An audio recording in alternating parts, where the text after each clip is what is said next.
Good morning, students. So today I am sharing the solution of your sum number 6 of exercise 12.3, which was left in that exercise. So let's have a look how to solve this sum. Let's take this equation. This is your sixth sum. Let's read the equation. In a circular table cover of radius 32 centimeter, a design is formed leaving an equilateral triangle ABC in the middle as shown in the figure. Clear? So let's have a look with the figure. See, this is your figure in which हमारे पास एक circular table है, उसके अंदर एक equilateral triangle है, उसका reason छोड़ के, इस रीजन को छोड़ के बाकी सभी जगह पे एक डिज़ाइन बना हुआ है. ठीक है, you need to find this area जो मैं अभी शेड कर रहा हूँ. ठीक है, दिस इज़ योर क्वेश्चन. आपने ये एरिया फाइंड करना है. क्लियर? तो इस एरिया को फाइंड करने का सबसे बेस्ट मेथड ये है कि हम सर्कल के एरिया में से इस ट्रायंगल का एरिया क्या कर दें, माइनस. ठीक है, लेकिन प्रॉब्लम यहाँ पर है, आपको सिर्फ रेडियस गिवन है. इट मीन्स आपको सिर्फ ओ ए गिवन है which is equal to 32 centimetre. और एरिया ऑफ ट्रायंगल निकालने के लिए हम सभी को पता है कि हमारे पास फार्मूला आता है √3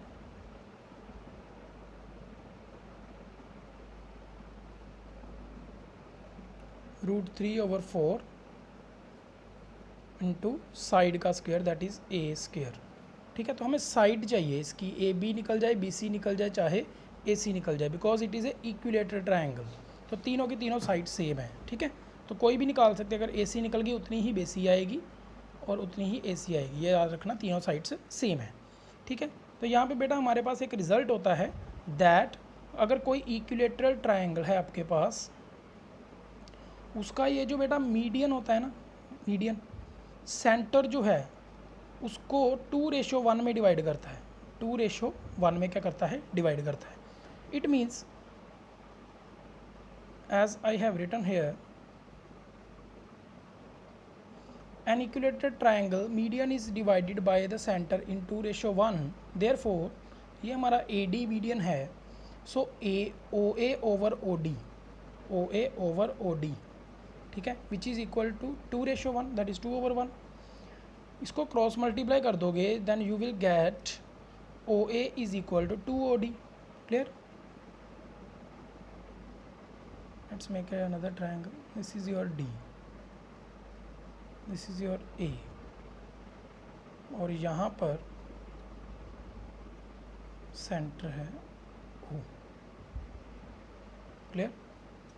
सो आपका जो OA है वो 2 टाइम्स OD आ गया. ठीक है, अब OD कैसे बनेगा, ये OD कैसे बना है, इसको मैं अगर मैं AD की टर्म में लिखना चाहूँ, AD में से OA माइनस कर दें. ठीक है, AD में से OA माइनस करेंगे तो OD बचेगा. क्लियर? तो AOD को मैंने लिख दिया AD माइनस OA. ठीक है, पूरे में से अगर मैं इस OA को माइनस कर दूँ सिर्फ OD बचेगा. ठीक है, तो that is why AD minus OA which is equal to OD. 2 अंदर मल्टीप्लाई कर दो, OA को OA वाली साइड में ले जाओ, और OA प्लस 2A OA कितना हो गया, 3OA. क्लियर? तो यहाँ से मेरे पास मैंने AD की वैल्यू निकाली in terms of OA which is equal to 3/2, और OA की वैल्यू हमारे पास गिवन है which is radius that is 32. तो यहाँ से AD की वैल्यू हमारे पास आ गई 48. Clear everyone?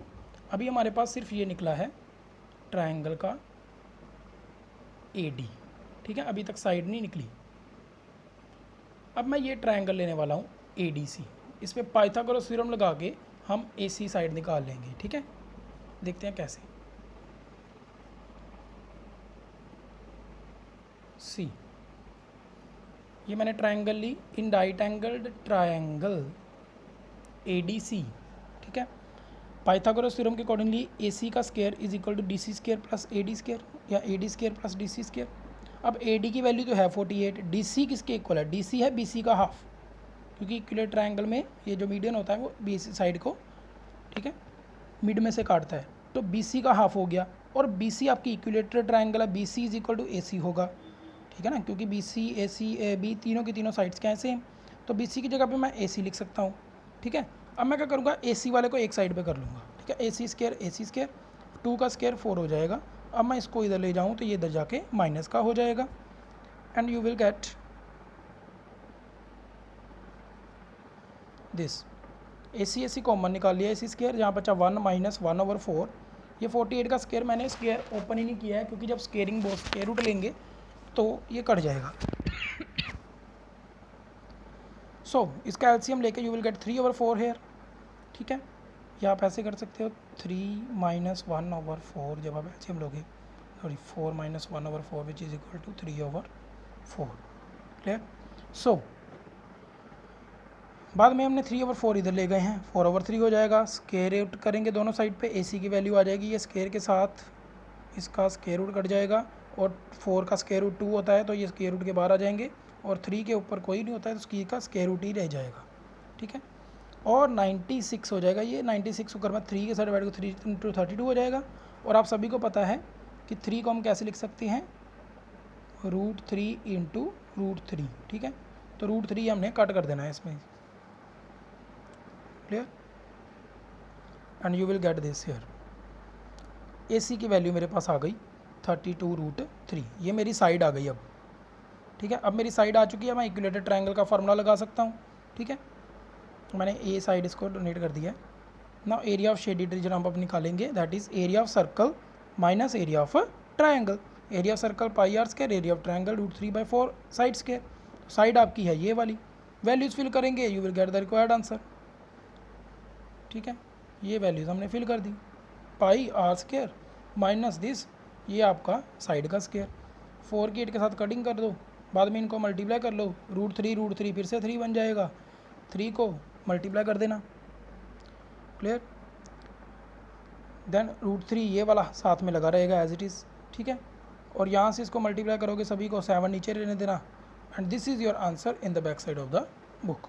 क्लियर, अगर आप चाहो तो आगे भी सॉल्व कर सकते हो, but not needed here. Clear everyone? So in this way you have completed your 6th sum. Okay guys, and complete your exercise 12.3. Have a nice day everyone. Take care.